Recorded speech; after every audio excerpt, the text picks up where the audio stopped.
Hello and welcome to the session tonight on dealing with the frustration. We're joined by Farai Hallam, National Referee Manager. This again was a session that was recorded as part of our Referee Development Week in August 2021. If you've got any questions around any of the contents in the video, then please do drop an email over to referees@cambridgeshirefa.com, where the team will be able to assist you. Okay, look, enough about me. Look, this evening, what I really want, nice small group, is for you to give some thoughts, give some opinions, to get involved, to ask questions, really get involved and share with me and with each other what you think. I think that's the best way to make this evening run. I think for those of you that have been on sessions before, these always work best when people give their opinion, when they give their point of view. Two aims for this evening. So first of all, we're going to have a refresher on our knowledge of the laws of the game. Been a few changes, so we're going to cover those, but also a little quiz. It would be wrong for us not to. And then I guess, as the title is really, managing those frustrated players. Look, we've all been locked up, locked down, however you want to describe it, for a good number of months now, coming close to 2 years, I'm sure it feels like. And that's brought some frustration when people have returned to football. And look, frustrated players can give us as referees more to deal with. So we have an opportunity to learn, to think of some strategies, but also learn from the experience of others as to how we can best manage those people, so that when we come back to refereeing those competitive games that everyone cares so much about, we're in the very best position. Okay, but before that, we are going to do a Laws of the Game quiz, and you'd be disappointed, you'd be surprised if I didn't. So we've got 4 questions, all self-marked. So without any further ado, we will get cracking. What I must say before we go is, after each question, I am asking if you could please pop what you think the correct answer is into the chat. So look, don't follow what's gone before, because they may not be right. Back yourself and what you think. But after each question, pop in what answer you think is correct. Okay, come on, let's get going. Question number 1. At the taking of a red team goal kick, an opponent intercepts the ball before it has left the penalty area and goes on to score. The opponent was inside the penalty area when the kick was taken and did not have the opportunity to leave the area before the kick was taken. Do we A, award a retake of the goal kick, B, award a goal, C, award a retake of the goal kick and caution the opponent, or D, award an indirect free kick to the red team? What do we think? Question number 1. Just get the chat up here so I can have a look and see those answers that are coming in, hopefully. Brilliant. So we've got 1 in already. Let's see what everyone else thinks. So A, B, C or D. We'll leave it a few seconds. Okay, so we've got some consistency so far, which is good.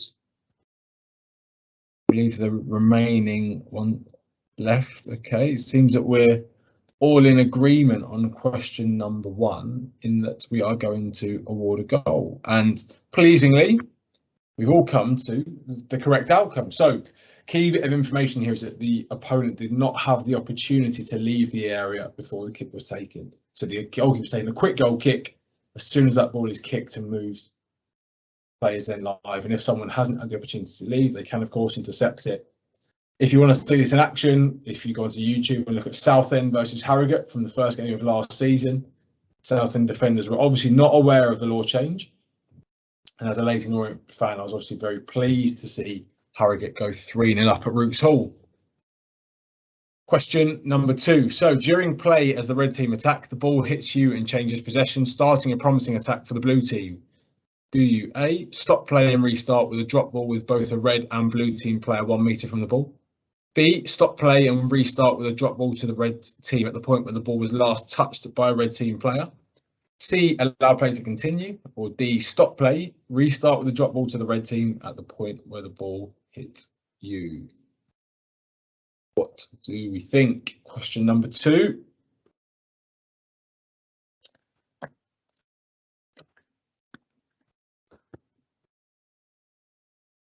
Okay, got some uniformity in the first 3 answers. Let's see. We'll give everyone else a chance. Really engage. There's never a wrong answer in this scenario. In this setting, there's never a wrong answer, because we are learning if we don't necessarily get the right answer. It's only ever wrong if it happens on a match day. So let's give our thought, give our opinion in what I guess is our training ground, our training environment. Okay, pleasing again. Brett, your original answer is the one. It is D. So we are stopping play, restarting with a drop ball to the rating at the point where the ball hit us. So it's important to note that it's where the ball hit us. Before that point, there was no reason to stop the game. It's just where the ball hit us is where we restart with a drop ball from. But good knowledge on the laws of the game in terms of when we are stopping for a drop ball. Question number 3. A player is denied an obvious goal-scoring opportunity by an opponent who committed a holding offence that started outside but continued into the penalty area. Do you A, award a direct free kick and send off the opponent? B, award a penalty kick and send off the opponent? C, award a direct free kick and caution the opponent? Or D, award a penalty kick and caution the opponent? A, B, C, or D?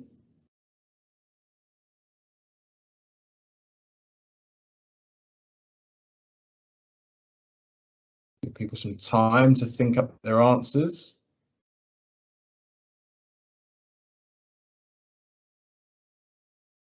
Daisy, Paul, Oliver, all putting their cards on the table. Brett joining them. Some good uniformity, Sam, so far. I'm sure you'd be pleased to know that when those clubs say that the referees are inconsistent, you can at least say on the laws of the game they are consistent. Let's hope it's the same tomorrow. Yeah, because the correct answer is indeed B, in awarding a penalty kick and sending off the opponent. And again, look, 2 key bits of information. We're judging 2 things here. The first of all is the position of the offence. Often with holding offences, it's those that can start and can continue. They can be in more than one location. So, of course, we punish the more severe where it finished inside the penalty area by awarding a penalty kick. And as a holding offence is not a genuine attempt for the ball, and we have a dog show offence, denial of an obvious goal-scoring opportunity, we are still sending off. If this were to be a genuine attempt for the ball, a slide tackle for the ball, the goalkeeper coming out trying to play the ball, then this would be a yellow card. But with it being not a genuine attempt, we are, of course, still sending off. Brilliant. Okay. 4th and final question, the most wordy of the 4, I think. So you, as the referee, award the home team a penalty kick following a careless foul on home number 9, for which the home number 9 requires treatment from the physio. After the treatment, home number 9 wants to stay on the field of play. What do you do? Do you A, tell home 9 they must leave the field of play and they can return as soon as the kick is taken? B, allow home 9 to stay on the field of play, but only if they are going to take the penalty kick? C, allow home 9 to stay on the field of play in all circumstances? Or D, tell home 9 they must leave the field of play and can return once you, as the referee, have checked their kit? What do we think?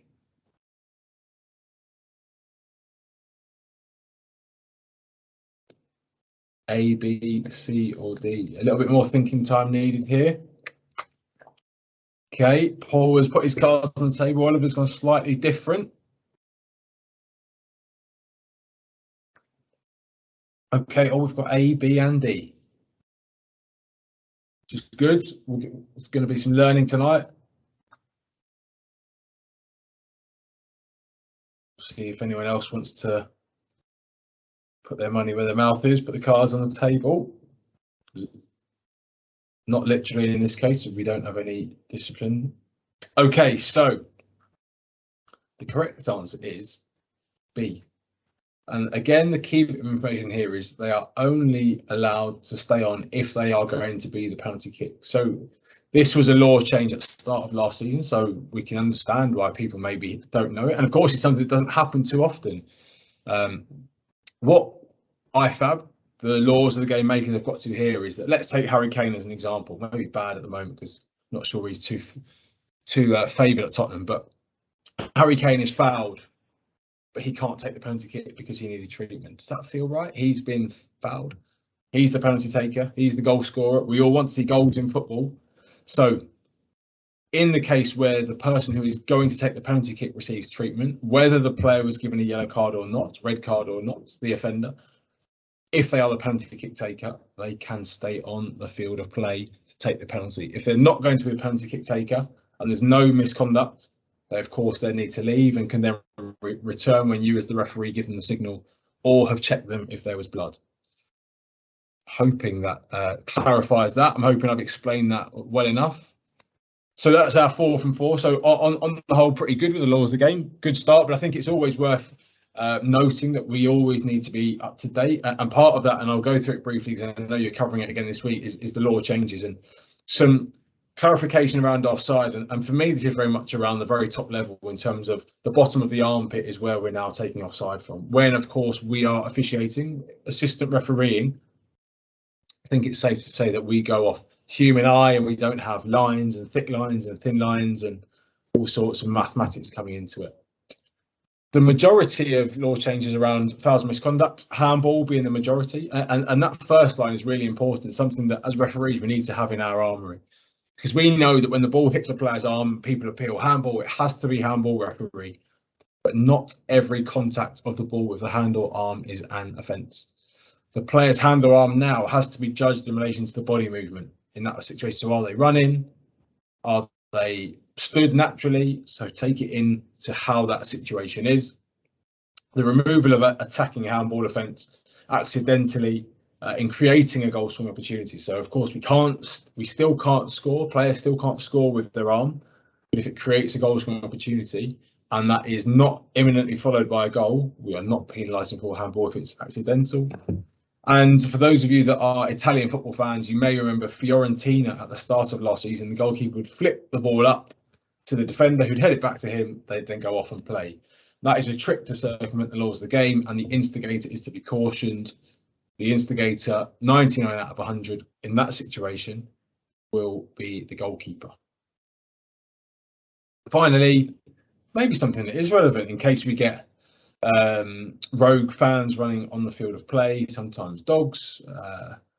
Free kicks, penalty kicks can only be awarded for offences against someone on the team lists or a match official. So as we saw in, I have to remember where David Ellery said, it might have been San Marino, a penalty kick was given when a goalkeeper kicked a fan that came on behind his goal. Now the goalkeeper was rightly sent off for violent conduct, but the restart was incorrect as it should not have been a penalty kick. So just a reminder there. But that is enough for the laws of the game.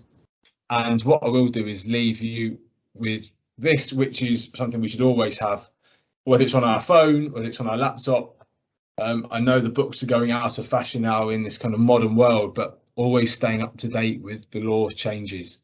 The IFAB app and website is better now than it ever has been. It's something that Pierre Luigi Collina, who I'm sure for many of us we remember, one of the most famous referees of all time, still to this day reads a chapter a week of the laws of the game. He doesn't referee. He's of course involved in refereeing, but has to stay up to date with it. So if we can adopt something similar, maybe not a chapter a week, but something to keep us on top of the laws of the game, we're in a good position for when we start refereeing. Okay, let's move on. Let's get into the bulk of it. You are now probably wondering, why is there a crying baby on screen? And sometimes I think that when I'm presenting this, what has this got to do with refereeing a game of football?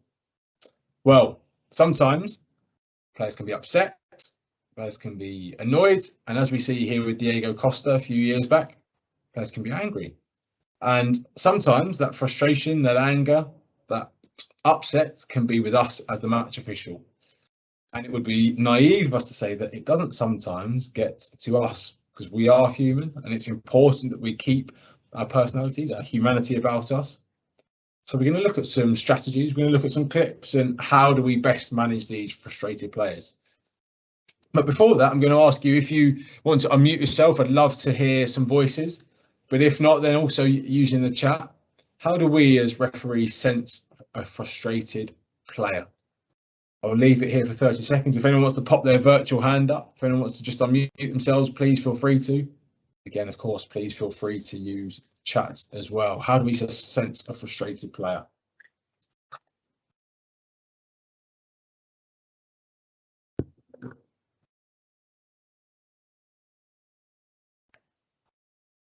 While people are thinking, I may even choose someone to give us their thoughts and opinions.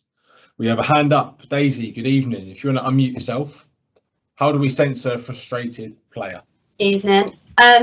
Committing continuous fouls.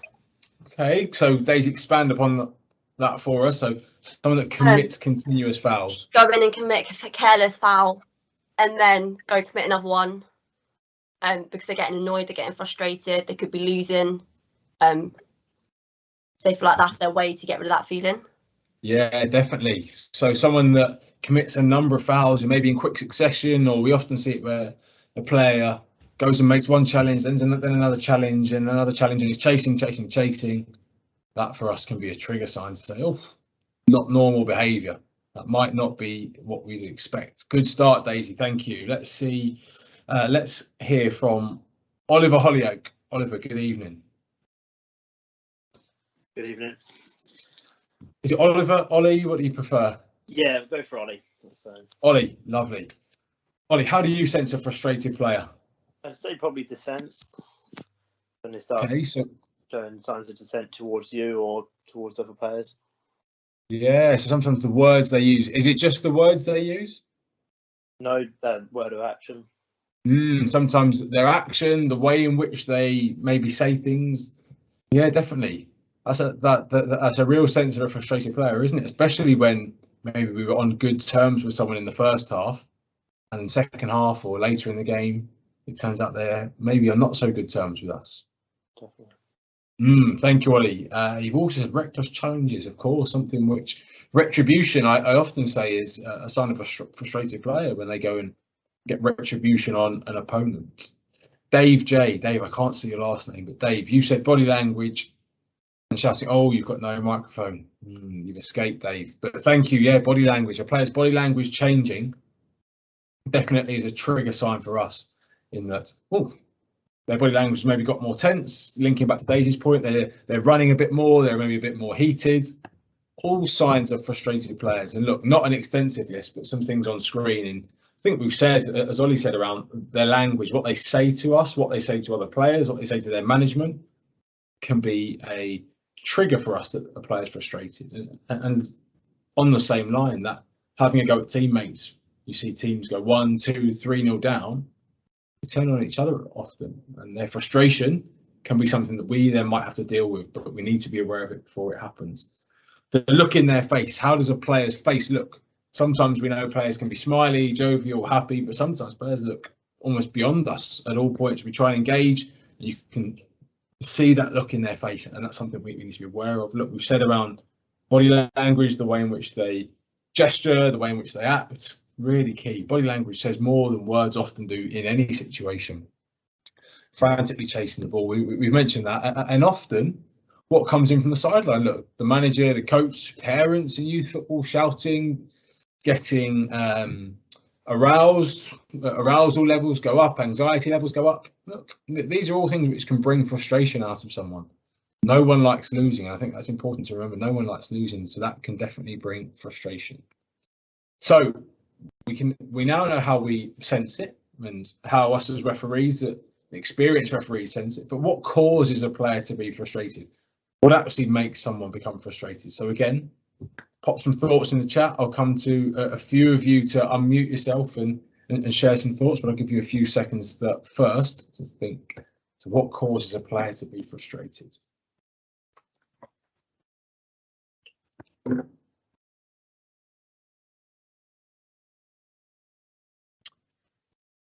Definitely Ramona, a decision against their team. So Ramona, do you want to unmute yourself if you can and expand upon a decision against their team? Good evening. Yes, so a decision, even if it's right or wrong, it can really rise the temperature of those players. Yeah, that's what I basically want to say. It depends as well the time, like the moment of the game, where the position of the ball and like the position where that decision was taken as well. So if I allow free kick in 25 yards, I would expect to have more frustrated players than awarding a free kick in the mid pitch. Yeah, Ramona, some really, really good points. Look, picking up on the first one, that sense of injustice, even if it's a right decision, sometimes players that feel things are going against them. It might be because we've given 3 free kicks against their team. So, of course, the 4th one has to be wrong. It just can't be right. There's no way we've committed 4 fouls in a row. So that perceived injustice, most definitely. And look, hey, sometimes we make mistakes. Sometimes we do give decisions in error and we make errors of judgment. But also some really interesting points about the time of the game and the position on the field of play. Really key factors to think about. Are we giving decisions in the final third, as Ramona said? Goal scoring opportunity, chances increase. Time of the game, desperation. I won't talk too much about that because that links very nicely into one of our clips. Daisy has said in the chat around the scoreline, definitely problems away from the game. Yeah, look, players can bring external life factors into football, as we do as referees sometimes. Poor performance, Ollie, yeah, it's very common. You're having a bad game, you know you're better, you think you're better. It can be frustrating for you, and that frustration can often pan out in a way which maybe we don't want. Dave making continuous mistakes, losing tackles, being beaten. Yeah, look, some players, I think we hear it in football language as having a tough time, a tough afternoon, a tough evening. If you're up against someone who is better than you, constantly running past you, you become frustrated, and often it can be taken out on that player, a more senior player getting repeatedly skinned. Yeah, Brett, look, no one likes someone quicker than them, do they? That can be a real sense of frustration. They're not playing advantage. Sometimes our actions or non-actions can be a cause of frustration, linking very much to Ramona's very perceived injustice. And Paul, yeah, teammates not performing. You're playing well. I'm doing all right. I'm doing my bit, but you're not. You need to liven yourself up. And that, again, can be some frustration which players might need to show. They think a tackle raises everyone's level, gives us something to deal with. Again, on screen, look, I think we've talked about a lot of these. Perceived decision-making, poor performance, losing, frustration. These are all things which cause aggression towards us as match officials occasionally. But also that off-field thing I think we covered, but around stress. Look, stress levels can increase. Taking player space, sometimes our position on the field of play. If I'm always in the central midfielder's way, passes coming, I'm having to run over the ball 3 or 4 times, players might get frustrated. They want us out of the way. They don't think we should ever be in their way. And to a degree, they're right. To a degree, sometimes we can't help it. But if it happens continuously, maybe we need to look at our position. Over enthusiasm, look, cup finals, everyone's over aroused, everyone's over enthused, can bring some real aggression and some real frustration out of people, and intimidation. Look, sometimes players want to intimidate us, sometimes referees will try and intimidate players.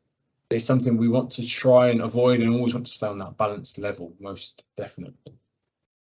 Good thoughts, some really good input here. So we are going to look at 4 clips. So in the chat, I know that Sam at the start put the clips, the link to the Google Drive. So if you are on a laptop, it may be worth watching the clips on there, but we will play them through the Teams link as well. We're going to play the first clip twice, every other clip after that once. And look, 3 questions for us to consider. First of which is what happens? Look, what do we see in the clip? Secondly, what causes the situation? Why are we watching this clip? We don't watch clips with nothing in them. And thirdly, not a criticism of the referee, but what would you do and why? Would you do things exactly the same? Would you do things slightly different? Would you take half and half your bit, half the referee's bit? And then what we'll do afterwards is I'll come to a referee. If someone wants to offer their thoughts, lovely, pop your hand up, unmute yourself. But if not, I'll come and ask someone. Look, again, as we said, this is a safe space. This is no right or wrong answers. This is very much your opinions. Sam has very kindly again put the link in the chat. So while those of you get the Google Drive ready, we'll leave this on the screen for a few seconds. A reminder of the questions which will come up again after the clip. But let's go now with clip number 1.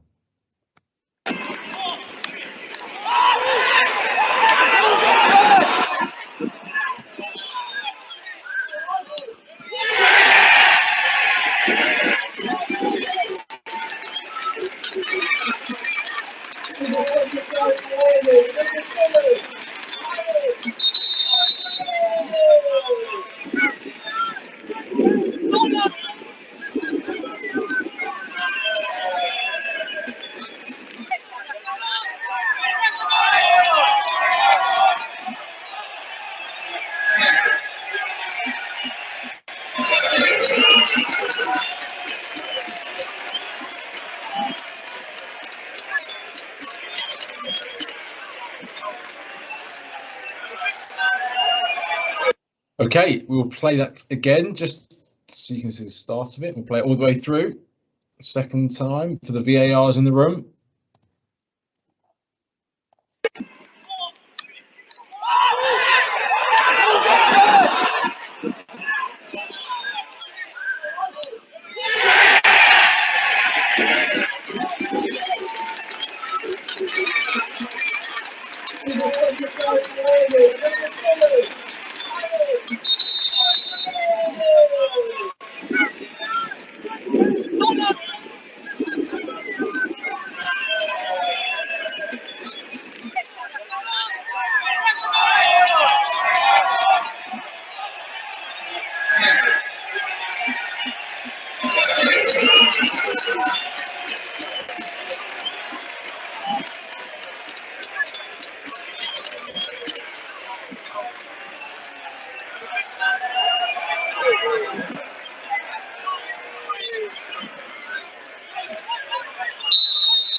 Okay, we have seen clip number 1. So quite a long clip, quite a challenging situation to manage, but do we have a volunteer, or should I go to someone to have a look at what happens, what causes the situation, and what would we do as the referee and why?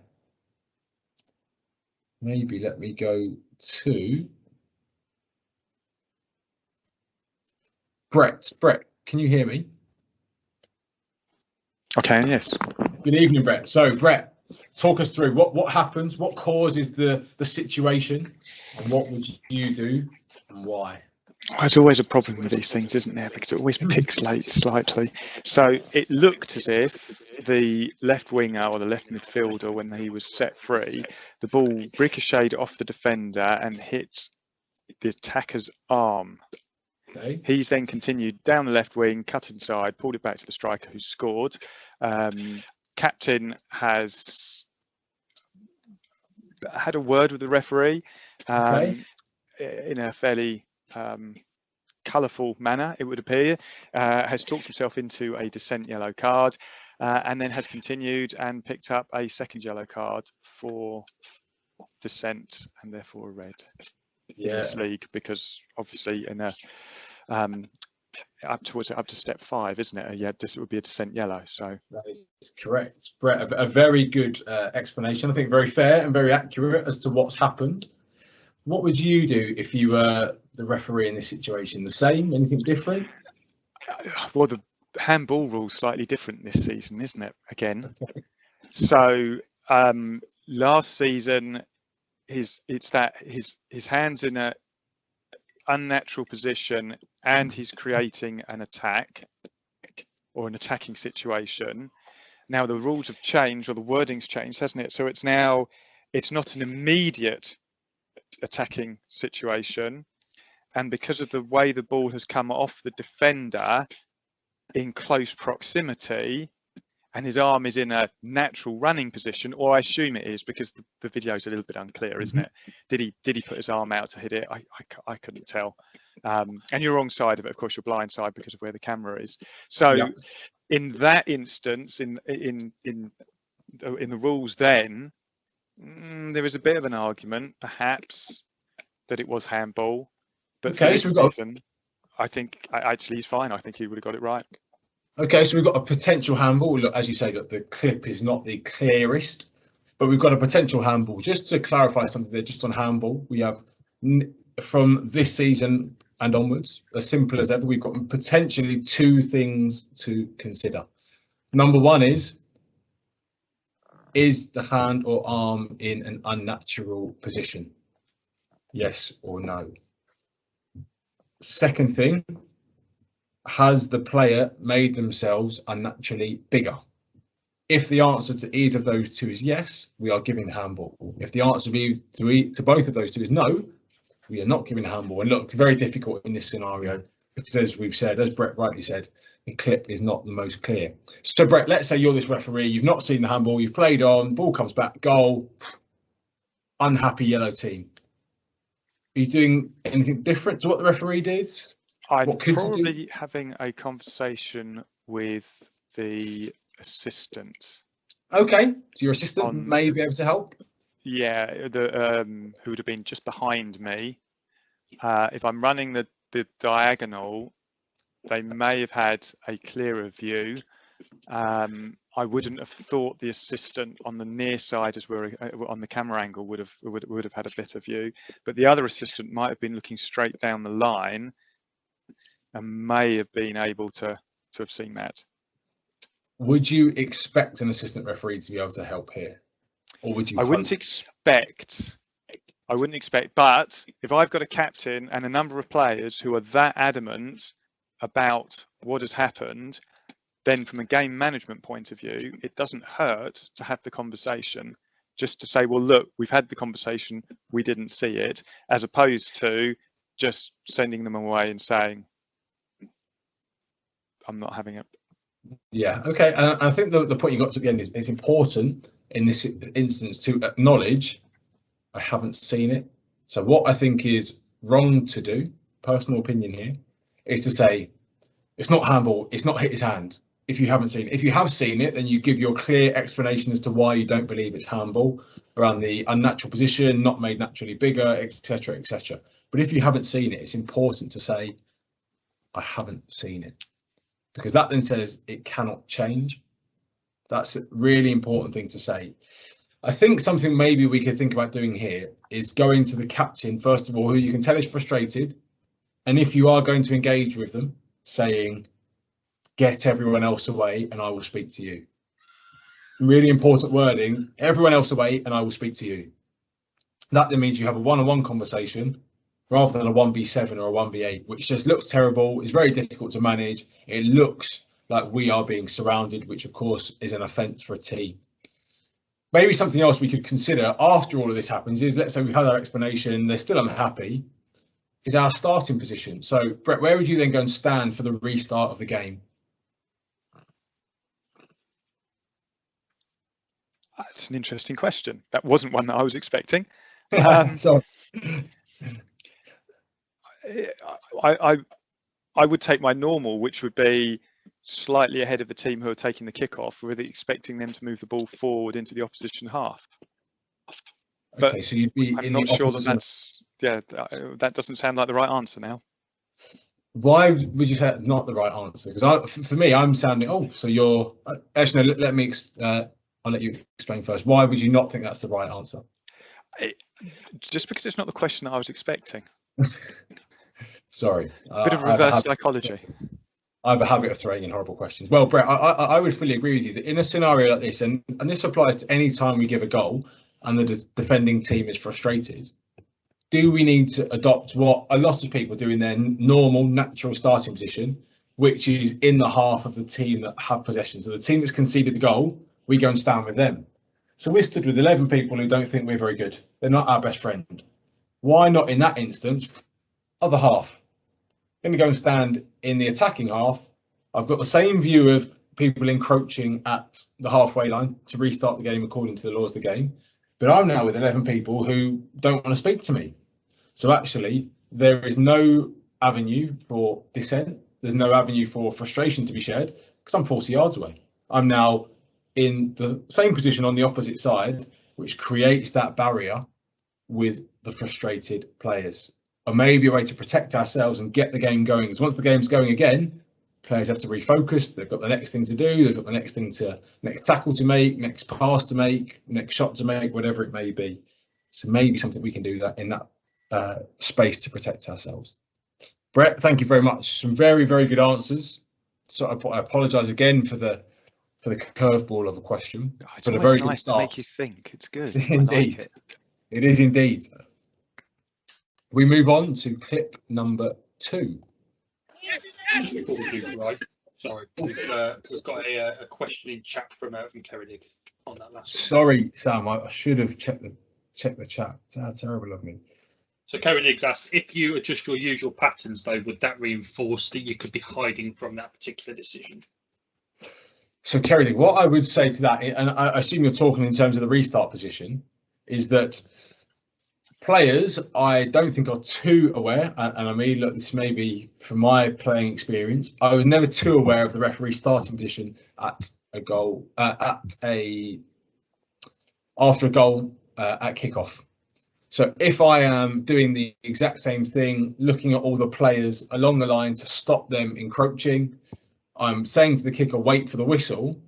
That is all the things they need to know. Communicating the same, I'm just doing it from a different position. Once the game is then going again, of course, we're then moving as we would, because we need to be in the right position to make decisions. But for that 10 seconds of the restart, to avoid 30 seconds of frustration from an unhappy team, I think it's right to adjust, because as referees, look, we have to be flexible. We can't always just be in a routine, and if players get frustrated at us, we sometimes might need to adapt, as we do with our player management, as we do sometimes with our decision-making tolerance. We might need to do in this instance with our position. Hopefully that's answered it. Hopefully, good question though, really good question in terms of, we never want to be seen from hiding from a decision, but hopefully we've already said I haven't seen it, and maybe the reason why, because I was blocked by a player. Very good question.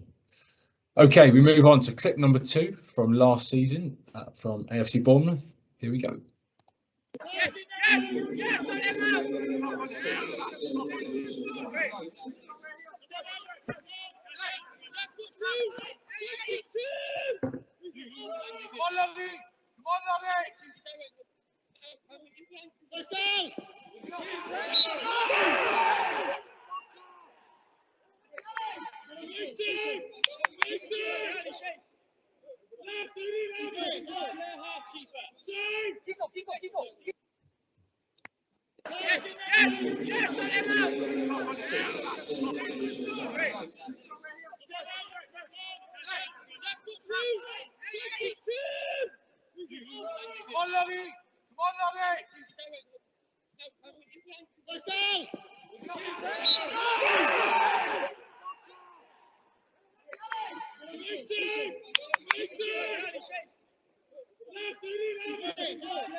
Okay, we see a rather frustrated Jack Wilshere. Let's go to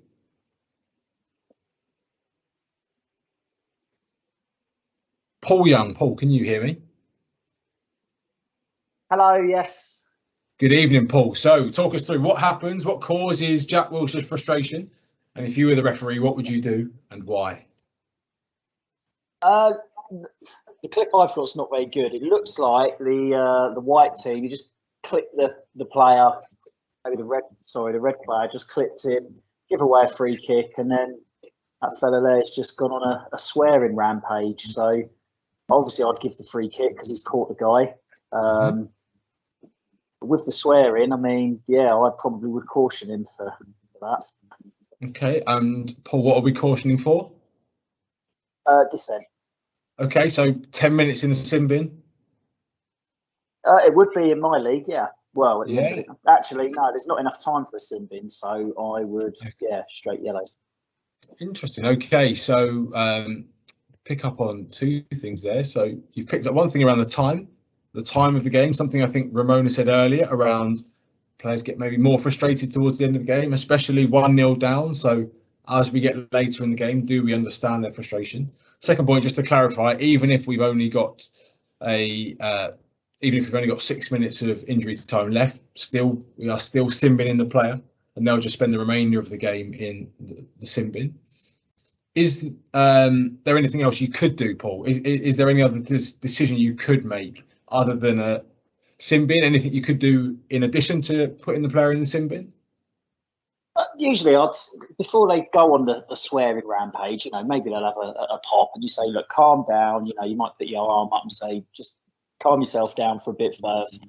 Maybe try and have a chat with them." If they're just having a go, then going in the sin bin. Yeah, really good point, Paul. So we almost want to give players an opportunity, because we understand football is a passionate game. Sometimes people can be frustrated, but we might give a player an opportunity to say, "Whoa, calm down. I don't need that, none of that." And if the player goes, "Ref, I'm sorry, I've got carried away." Some referees go, yeah, that's fair enough, because you're now back down to an acceptable level. But as you say, if that frustration carries on, I've given you the rope, you've then decided to take it and use it. So everyone can then see dissent has occurred, the frustration is too much, 10 minutes in the sin bin seems appropriate. Paul, thank you very much. Very good.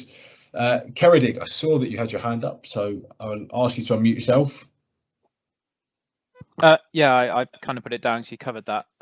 But with 6 minutes to go, I would. It depends on that player's attitude before then. Okay. If you've spoken to Mr. Wiltshire multiple times through the game because he is showing low-level dissent persistently, I would, at that point, say you've had 5-6 opportunities, and at that point, I would probably sin bin. But if this is the first time or it's been quiet for most of the game, this is just a temporary burst, I would make an obvious point, stopping the free kick where it is, and just calling him over and having a clear word and just say, I understand you're frustrated, 6 minutes to go, keep a zip on it, and you can walk away. Any more, you'll be looking at dissent. But let's try and avoid the yellow and just make a clear and obvious point that we're getting to the end of the game.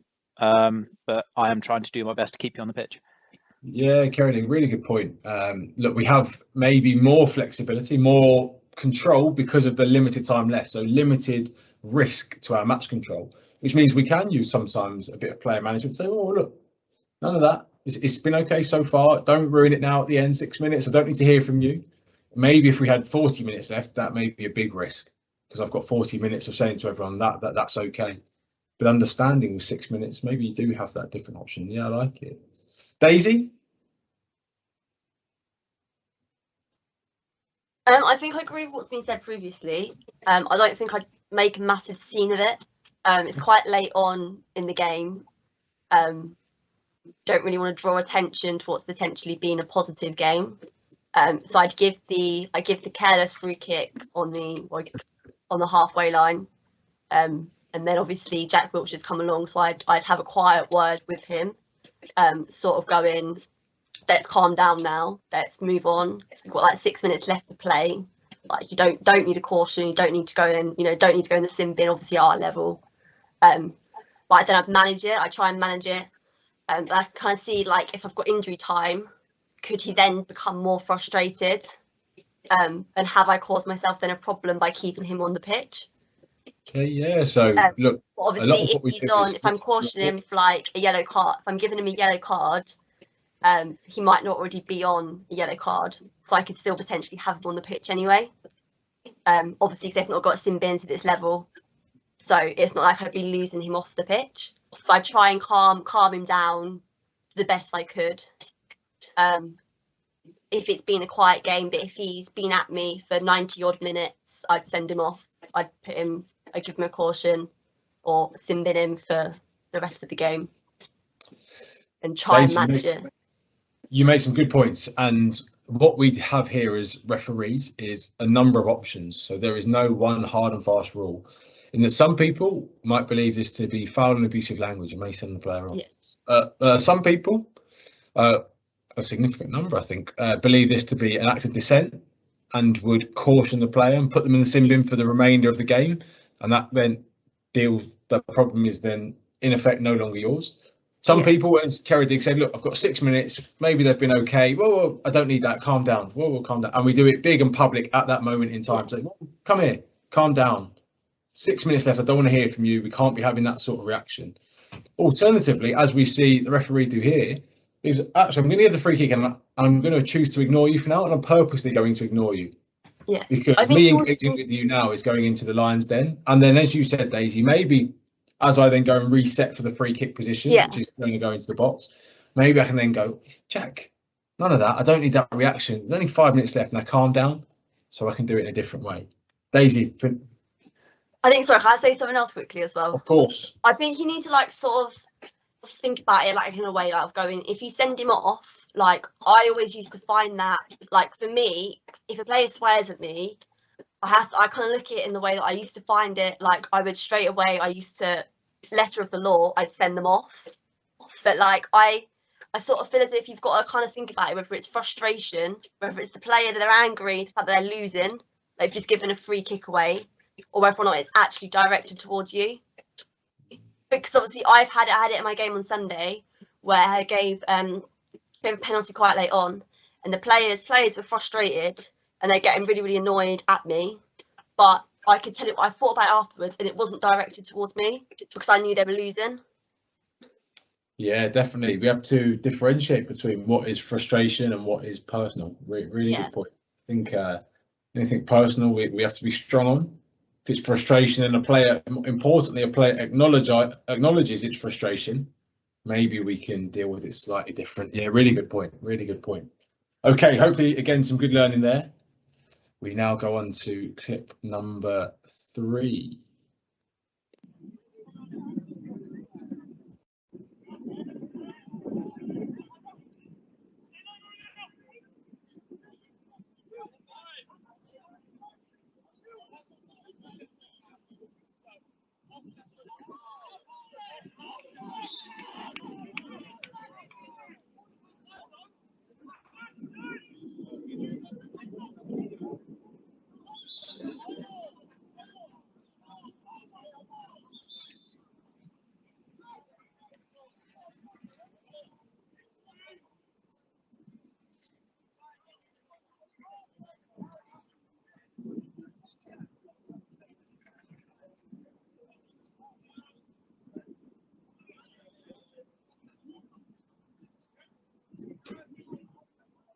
Take it as a sin bin.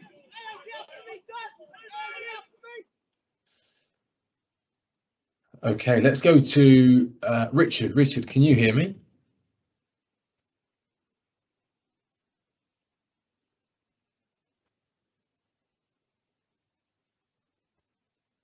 Maybe Richard can't unmute.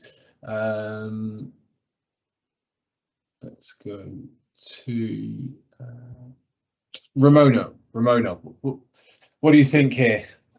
A third. So I'm not really sure if I've seen right, but I think the ball didn't leave the pitch, and he got. Is that? So for maybe a bit of context, because again, so it was the contact. Yeah. So I didn't know whether it was the contact before, or it was the fact that the ball didn't actually leave the field of play.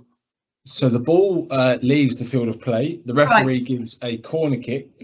Cool. Which so unfortunately is an incorrect decision, so it should be a goal. So it's a free kick. Yeah.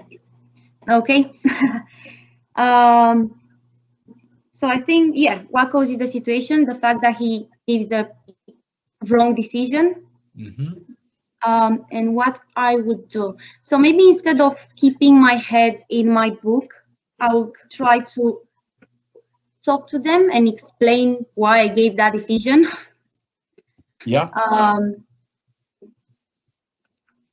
Yeah, so like try to have eye contact and discuss with the players, explain them my decisions, and by that by interacting with the player, I can feel whether he's calming down or is the frustration is rising up. And by this, I might avoid a sin bin. Yeah, definitely. By doing this, Yeah, completely agree. In this situation, we can definitely avoid a sin bin. We can avoid it first and foremost by our position. So, okay, we're in the 93rd minute, so we may be tired, especially after some people having a very happy and very healthy lockdown. We may be tired, but look, this shows the importance of being in the right position at the right time, because the decision here, we could be in a good position to read the players' body language around us to say, look, this is a goal kick, because this is a goal kick restart. We then, of course, have some words said to us by one of the players, which we take, in this instance, we take issue to. And the referee then chooses to sin bin the player, which, as Ramona said, we can look at the process. Can we be clearer with the player? Can we maybe try and calm them down before we get to the sin bin? We also see the referee touch the player, which I think we'd advise against. The player then knows they're going in the sin bin, walks off, and the referee then turns them back around to show them the yellow card. Safe to say we don't cover ourselves in glory at the end of the game. And people always remember what happens at the end of a game. People will now remember us as the referee that got the decision wrong, then sin bin the player, then touched him, and then was fussy, officious in turning them back around. This can all be prevented at one stage after another. The good position in the first instance, the reading of the players in the second, the calming nature with the player in the third, but then not touching the player in the fourth, but then not turning the player in the fifth. So quite a bit to learn here, but it all starts from us being switched on right at the end. Because one of those things which causes frustration is perceived injustice, and sometimes that perception is accurate. And in this case, we have that. It is an accurate perception. Okay, fourth and final clip before we wrap up, before we send you on your way to have some dinner with the Olympics. Okay, here we go. And Tim Krul unhappy with the aggressive way Matt Lowton went for the ball. He was entitled to.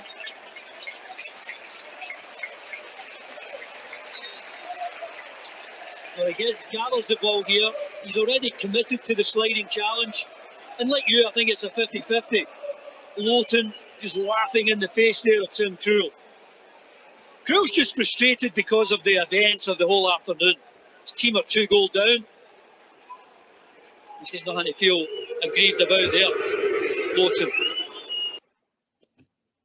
Okay, our last clip. Let's go back to where we started. Brett, if you can summarise for us what happens, what caused it, what you would do. Burnley player chasing a ball knocked through into the area, goes in with the defender, keeper's coming out to meet it. Defender seems to have stopped, maybe even gave a bit of a nudge to the attacker on the way through. Attackers caught the goalkeeper. I think, as the commentator said, that first of all, having to play in that disgusting yellow and green kit, I mean, feel sorry for every one of those Norwich sounds players. Like fan. Correct. I mean, Tim Krul's a great goalkeeper, but his team are 2-0 down. I'd imagine, looking at it, that looks late in the season. They're probably, or just maybe before the coronavirus thing, they're probably bottom of the league. They're probably struggling. They're probably not having a good time of it, because that's the sort of game that they need to win. Frustrated. Squares up to him. What would I do? I probably wouldn't have been appointed to this game, but I think I would have just said to him, look, there was nothing in it. He's entitled to go for the ball. That didn't look dangerous to me. Get on with it. So you're having a word with Tim Krul? Yeah, just to calm him down, just to say. I mean, I used to, when I played in goal. I'd say, look, goalkeepers union, yeah, absolutely, no, I'll keep an eye out for you. But there was nothing wrong with that one. That's important. That's important. Not that you were part of the goalkeepers union, but that's a good thing to have in your armoury. But that you try and calm Tim Krul down, because that is our next problem potentially. And in refereeing, we always have to think, what's my next problem? And in this instance, my next problem could be Tim Krul, frustrated, thinks I've not dealt with it, thinks I'm accepting that, doesn't want to protect me. Next time a player comes near me, boom, we've got a problem. Tim Krul goes for some revenge, for some lets out some frustration. So really important, as Brett just said, to calm the goalkeeper down and acknowledge to them their frustration, even though you don't believe it's anything more than a free kick, just to calm them down. Brett, final question. Would you have a word with Burnley's Matt Lowton or not? I'd probably pick him up next time the ball goes out of play or he's close to me. Yeah. Brilliant. I'm not sure that because if you wander off, it escalates a situation that doesn't need it. So maybe kick gets taken, ball goes on, 2 or 3 minutes later something happens, ball goes out of play or whatever, and you happen to be standing next to him. At that point, it's just a case of that one for a few minutes ago. Yeah. Just take it easy. Brilliant. I think it's important to acknowledge, not just for the player, but also for the goalkeeper, to say, I will have a word with him, because he thinks that Matt Lowton is the worst player on the pitch because of what he's just done, which actually isn't much. So it's important to acknowledge him and go, I'm going to have a word with him, and go to Lowton, as you say, and go, look, you don't need to slide in like that after you're 2-0 up. Don't need to get involved. Stay out of it. You'll be fine. Okay. Brilliant, Brett. Thank you very much. Kerridig, final point before we summarise. Cheers. Yeah, I mean, if I was a goalkeeper and somebody came in like that, I know he's kind of partly pulled out of the challenge, but at the same time, he is sliding in sort of semi-studs first as well. So, was the contact wasn't there? I think at that point, I would be having a word visibly, because I think that would help Tim Krul calm down as well. You know, if you listen to him, I understand it could have been a lot worse. He hasn't made contact. There wasn't much in it. I appreciate it felt like there might have been, and then you just take space away, get into a nice neutral zone, out of the way of other players, call the attacker in, and just be like, look, I'm having a word. I don't think there was much in it, but it could have been worse. But also, I think more for his reaction about laughing in his face afterwards, because that is inciting. And I think both of those together would be you just keep a lid on it from now on. And because you've done it visibly, it will have a calming effect on, because it might not just be Tim Krul is upset, it might be one of their other players or the captain of Norwich as well, you know. So having a visible impact and just putting a lid on it there then gives you that flexibility, because if something happens before you've had that chance to then go and have a word with the attacker 2 minutes, 3 minutes later, if you haven't knocked it on the head, you're then thinking, shit, should I have done that earlier, because I haven't had a chance to calm it down before then. Good point. So to add to that, I would say if you are to have a word with Matt Lowton immediately, what you need to do is, because it's helpful because it's the Premier League and we know the players, but we have a right back here in the opposite area, so he's going to go 80 yards away. He's going to go right back to right back. Double entendre there. He's going to go right back to the right back position, and what we then need to do is get hold of him before he goes, because if he goes 80 yards away, it then becomes a big thing of come to me. I'm going to meet you. It's quite a long process. So what we're going to do is say, Krul, wait there. Matt Lowton, wait there. Do not go anywhere, because I'm going to get you on the way back. Do not move. Just wait there, because you don't want to bring him right into the area, because Krul, you don't want to bring the instigator next to the retaliator, but keep him somewhere where he's not going to be too far away. So once you've had that chat with Krul, as you then say, you can then go and have that conversation with Lowton, which you can do as you're moving back towards his right back position. So actually it goes in the flow of the game. The game is restarted again quickly, which Norwich will want. The team that has the free kick will want to restart quickly because they are 2-0 down. So my advice alongside that would be, don't let him go all the way back. Get him to a neutral position that's not too far from you, so you can have that conversation after you've spoken to the goalkeeper. We have looked at the signs of a frustrated player. We've sensed doubt and we've shared how we sense them and what causes it. And I think we've, throughout the clip, some brilliant input as to maybe how we manage them, what's good, what maybe not so good, and what we might look to do differently. So to summarise, look, as we get back to football with these frustrated players, it will be a long time since some of these people have been refereed. So let's set our stall out early. A reminder of people's responsibilities, fair, respectful manner. And when we do that, we have to be firm, but we also have to be fair. So if we start off firm, we can ease off. If we start off easing off very soft and things escalate, it's very difficult. I always need the idea of walking the dog. Once the dog is off the lead, it's very difficult to get them back on the lead. But we start on the lead, they know where they can and can't go. You might then have that trust to let the game off the lead. As we talked about then with what's my next problem, Matt Lowton, Tim Krul, we've got to be proactive. Don't be reactive. Any referee can be reactive and can run around giving red and yellow cards.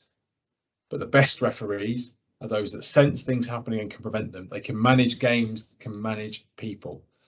And throughout all of this, throughout everything we do, as the image shows on screen, we've got to remain cool, we've got to remain calm, and we've got to remain confident. The game will sense if we are not confident in what we're doing. And managing players, managing people, it requires us to be confident in every way that we do it.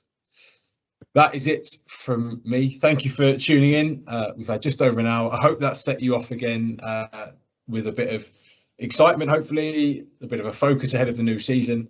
I'll hand back to Sam to close, but good luck from me for the rest of the season. Hopefully I see you all again at some point. So Sam, over to you.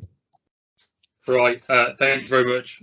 Thank you again for your time tonight. I know you're currently in the middle of an 8-night stay away from home, and I'm sure you're going to be in loads of trouble when you get back and have to spend time with the other half. We're now 2 days into our sort of referee development week, so we're joined tomorrow I'm leading tomorrow. Laws the game session. I might be joining you, but we've got Laws the game session just touching upon the additional areas that Farai's talked about. There's not a great deal of changes as you've seen, but I think it's important to recap those areas, and I'll also cover some areas where we've noticed common themes appear over the past season through sort of misconduct reports and stuff like that to support you moving into the season. Thursday, we're joined by Farai's colleague, Richard Glyn-Jones, who's going to look at getting the best out of yourself and sort of looking at ways that we can use self-analysis to improve and develop and become ready for the new year as well. And then finally, we're joined by Lee Waters, the Senior Lecturer of Sports Psychology at the University of Central Peterborough, also involved at Peterborough United as well, who's going to lead a session around psychology of sport. Preparing to stay mentally strong during a game and tactics and tips on how to remain as strong as you can mentally during the game and keep that focus going at times where you're fatigued and looking slightly more tired than you want to be.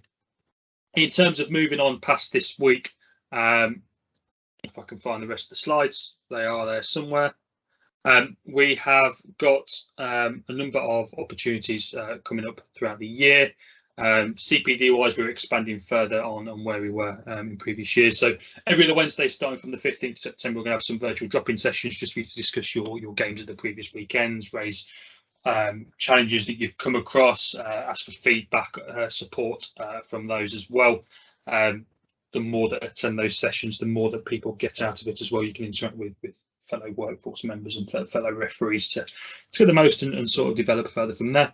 And then we've got the 3 core groups that we'll work with as well throughout the year. We're introducing this year a progression core as well for those officials that are looking to transition from youth to adult football, offering one-to-one coaching and support through that opportunity as well. So plenty of opportunities there for people to engage in. As well as the monthly pre-recorded content that's going to start from early September as well. So loads of material, loads of support, loads of opportunities there to develop, progress and move forward as referees. I think the one thing that these sessions have highlighted, particularly from the first referee development week, is the willingness of people to get involved. Okay, numbers are slightly lower tonight. I think that's partly due to the fixtures starting tonight for certain leagues. But the opportunities there via virtual learning always do help as well. Just some reminders ahead of the new season. Like I've touched upon, the Thurlow Non-League started on Saturday, and they've got games tonight as well. So if you're on that league, don't forget to put your close dates in for Chris. The County League, Prem, Senior A and Senior B start on Tuesday and Wednesday next week as well. So if you're on the CAMS County League and looking at those top end divisions, as well as the Thurlow and all the lines, get those close dates in ASAP so that Chris can accommodate you as best he can on some of those fixtures. Other than that, not a lot else for me to say really tonight. Just look forward to seeing you all on tomorrow's session. I think you're all signed up, ready for that Laws the Game session. If you've not already, links on the screen there for you to get yourself signed up and get the joining link like you have done tonight. And finally, I'm sure you'll appreciate it as well. Massive thank you to Farai for tonight's session and the time and continued support in what we're trying to achieve, the development that we're trying to offer as well. Couldn't do it without Farai. He's always there on the end of the phone when we need that support, and can't fault that at all in any way, shape or form. Enjoy the rest of your evening all. I look forward to seeing you tomorrow. Thanks, Sam.